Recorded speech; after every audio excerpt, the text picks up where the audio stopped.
देखो जो हेपरिन है एब्डोमेन पर देते हैं, मोस्ट कॉमन साइट होता है एब्डोमेन, ये भी ऑब्जेक्टिव में आता है। सबक्यूटेनियस ले देते हैं, नॉर्मली सबक्यूटेनियस कितना डिग्री पर देते हैं हम लोग, तो 45 डिग्री पर दिया जाता है, लेकिन यहाँ पर एब्डोमेन में 90 डिग्री पर दिया जाता है हेपरिन को। इसको आप लोग याद रखिएगा। क्वेश्चन बहुत बार एग्जाम में आया हुआ है कि हेपरिन का एंटीडोट क्या होता है। बहुत सारा ड्रग का अपना अपना एंटीडोट होता है, जैसे कि कोई पेशेंट में आयरन का टॉक्सिटी हो जाता है तो उसमें देते हैं हम लोग डिस्फ्रेक्सामाइन, यदि वारफेरिन होगा तो विटामिन के देते हैं, डिजॉक्सिन बताए थे जिसमें डिजॉक्सिन में हम लोग डिजीबाइंड देते हैं। नमस्कार दोस्तों, नर्सिंग के इस यूट्यूब चैनल पर आप सभी का स्वागत है। दोस्तों आज के वीडियो में हम लोग एंटीकोगुलेंट मेडिकेशन के बारे में पढ़ने वाले हैं। इसके पहले वीडियो में हम लोग जाने थे डिजॉक्सिन के बारे में। डिजॉक्सिन क्या होता है, किस ग्रुप का है, उसका मैकेनिज्म ऑफ एक्शन क्या है, नॉर्मल सीरम डिजॉक्सिन लेवल जाने थे। उसके बाद उसके साइड इफेक्ट जाने थे हम लोग कि क्या क्या उसका साइड इफेक्ट देखने के लिए मिलता है, किस डिजीज कंडीशन में डिजॉक्सिन को दिया जाता है। यदि आप लोग डिजॉक्सिन वाला वीडियो नहीं देखें तो वीडियो के लास्ट में स्क्रीन पर शो होगा, आप लोग देख सकते हैं, या फिर इस वीडियो के डिस्क्रिप्शन बॉक्स में भी उस वीडियो को देख सकते हैं। इस वीडियो में हम लोग जानेंगे एंटीकोगुलेंट के बारे में। एंटीकोगुलेंट मेडिकेशन क्या होता है, इसका यूज क्या है, डिफरेंट टाइप्स के हम लोग जानेंगे एंटीकोगुलेंट मेडिकेशन के बारे में, साइड इफेक्ट जानेंगे उसका क्या होता है, साथ ही साथ उसका लैब वैल्यू, ये सभी चीज़ हम लोग जानेंगे।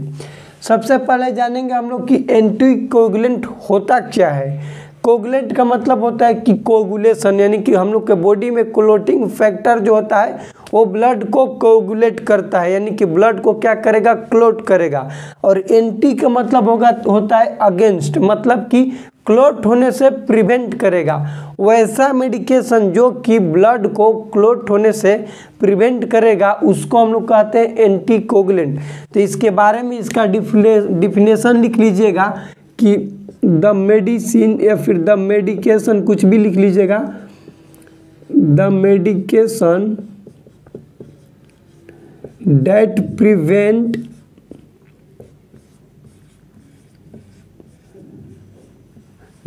Prevent blood coagulate.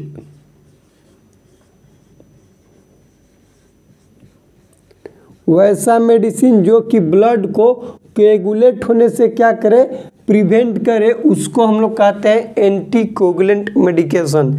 इतना आप लोग याद रखिएगा। हम लोग बेसिक पढ़ते हैं एंटीकोगुलेंट, एक तो इंजेक्टेबल फॉर्म में होता है जो कि इंजेक्शन के रूप में आता है, और एक होता है टैबलेट के फॉर्म में। जो इंजेक्शन फॉर्म में आता है उसका नाम होता है हेपेरिन।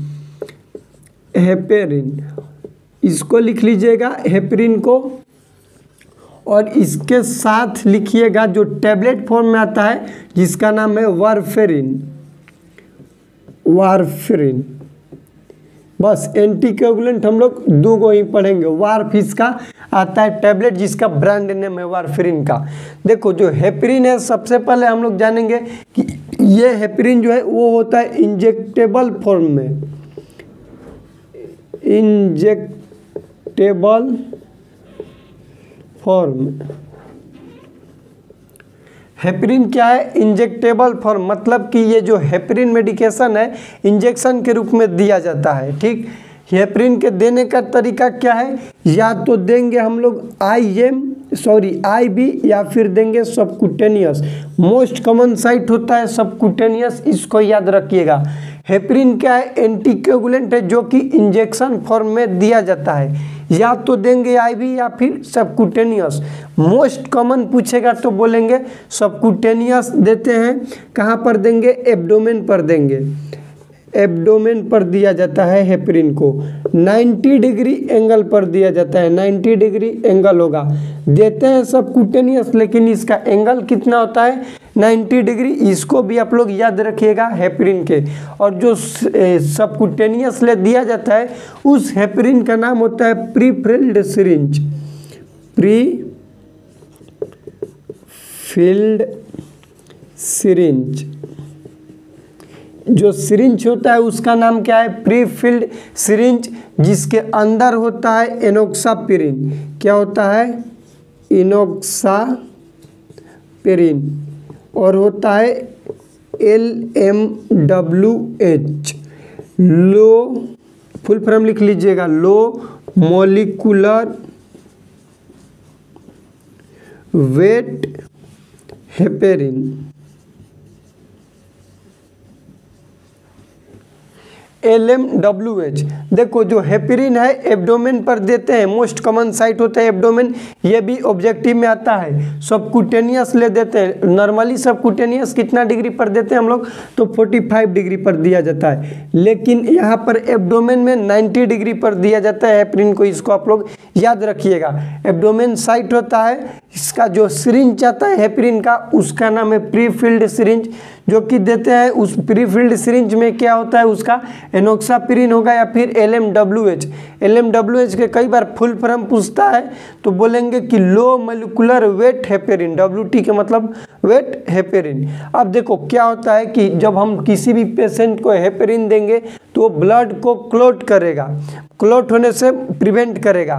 तो ब्लड के क्लॉट होने से प्रिवेंट करेगा तो उसके लिए हम लोग एक टेस्ट करते हैं। किसी भी पेशेंट को जब हेपेरिन देंगे तो ये अपना एक्शन कर रहा है या फिर नहीं कर रहा है, मतलब कि ये वर्क कर रहा है या फिर नहीं कर रहा है, उसके देखने के लिए हम लोग टेस्ट करते हैं। वो टेस्ट पूछा जाता है एग्जाम में, तो उस टेस्ट का नाम है APTT। क्या नाम है? APTT, जिसका फुल फॉर्म होता है एक्टिवेटेड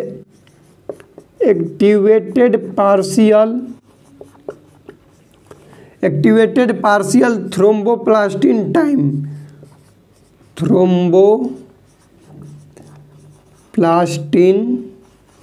टाइम, ये टेस्ट किया जाता है। वारफिरिन जब बताएंगे तो वारफिरिन किसी भी पेशेंट को देते हैं तो उसका टेस्ट अलग होता है और हेपेरिन वाला टेस्ट अलग होता है।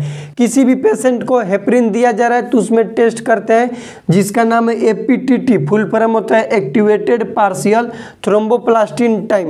नॉर्मल होता है इसका वैल्यू 27 to 33 सेकेंड। नॉर्मल कितना होगा? 27 से 33 सेकेंड होगा। यदि किसी पेशेंट को हेपेरिन दे दिए तो ये मेडिकेशन 2 टाइम्स, इसका जो टाइमिंग है 2 से 2.5x पर बढ़ जाएगा, मतलब 2 से 2.5 गुना इसका टाइमिंग बढ़ा देगा। तो कितना हो जाएगा? 2 से 2.5 गुना बढ़ाएगा तो हो जाएगा 60 से 90 सेकेंड। कितना होगा? 60 से 90 सेकेंड। यदि किसी पेशेंट में, देखो यहाँ से अब क्वेश्चन एक और बनेगा, यदि किसी पेशेंट में 90 सेकेंड से ज़्यादा टाइमिंग हो रहा है हेपेरिन देने के बाद, तो ये शो करेगा हेपेरिन के टॉक्सिक लेवल, यानी कि हेपेरिन के साइड इफेक्ट शो करेगा। क्या शो करेगा? साइड इफेक्ट, जिसको हम लोग बोल देते हैं टॉक्सिसिटी बोलते हैं, टॉक्सिसिटी शो करेगा। उसमें देते हैं हम लोग हेपेरिन का एंटीडोट। एंटीडोट का मतलब होता है कि उस मेडिकेशन के जो एक्शन है उसको डिक्रीज करेगा। और हेपेरिन का एंटीडोट होता है प्रोटामिन सल्फेट।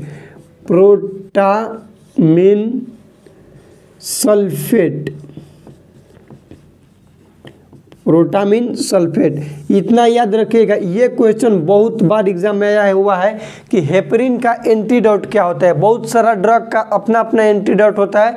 जैसे कि कोई पेशेंट में आयरन का टॉक्सिसिटी हो जाता है तो उसमें देते हैं हम लोग डिस्फ्रेक्सामाइन।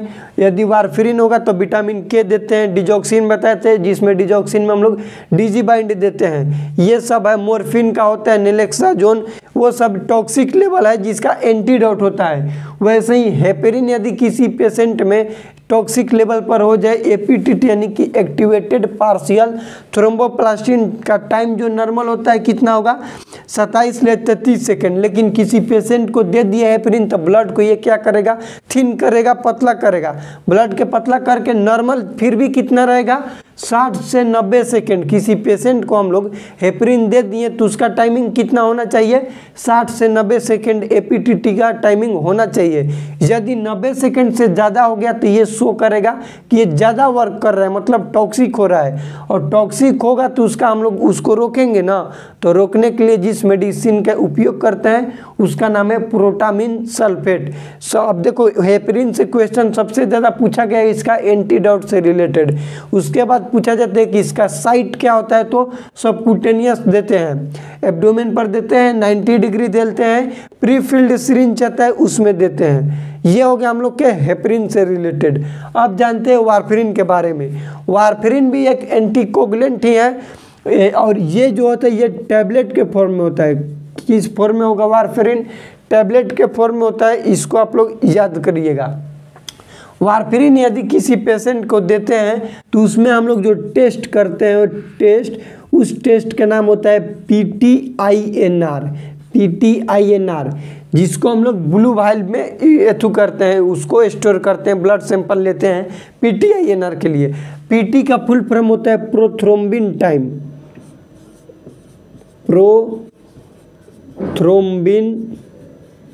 टाइम, और INR का फुल फॉर्म लिख लीजिएगा इंटरनेशनल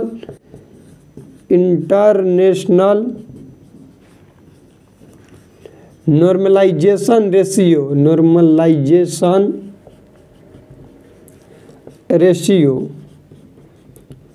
ये है PTINR का फुल फॉर्म।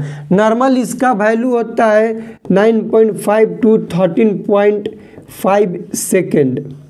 9.5 से 13.5 सेकेंड इसका नॉर्मल वैल्यू है PTINR का।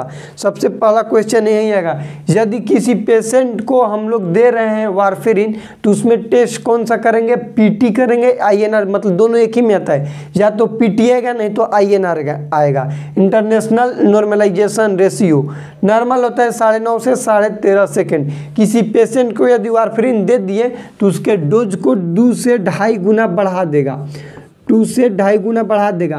9 से उतना कितना हो जाएगा? लगभग हो जाता है 20 से 30 सेकेंड। यदि 30 सेकेंड से इसका ज़्यादा होगा, ध्यान से समझना, 30 सेकेंड से ज़्यादा होगा किसी भी पेशेंट को वारफेरिन देने के बाद किसका वैल्यू? PT के, तो उसको हम लोग कहेंगे कि वारफेरिन का टॉक्सिक लेवल बॉडी में शो हो रहा है। क्या होगा? टॉक्सिक लेवल बॉडी में शो होगा। और इसका एंटीडोट लिख लेना कि इसका एंटीडोट होता है विटामिन के। एंटीडोट क्या होता है? विटामिन के एंटीडोट किसका है? वारफेरिन का, जो कि ब्लीडिंग होने से प्रिवेंट करता है। एक और क्वेश्चन आता है कि किसी भी पेशेंट जो कि सर्जरी में जाने वाला है उससे पहले एंटीकोगुलेंट को कम से कम 5 दिन पहले होल्ड कर दिया जाता है, रोक दिया जाता है।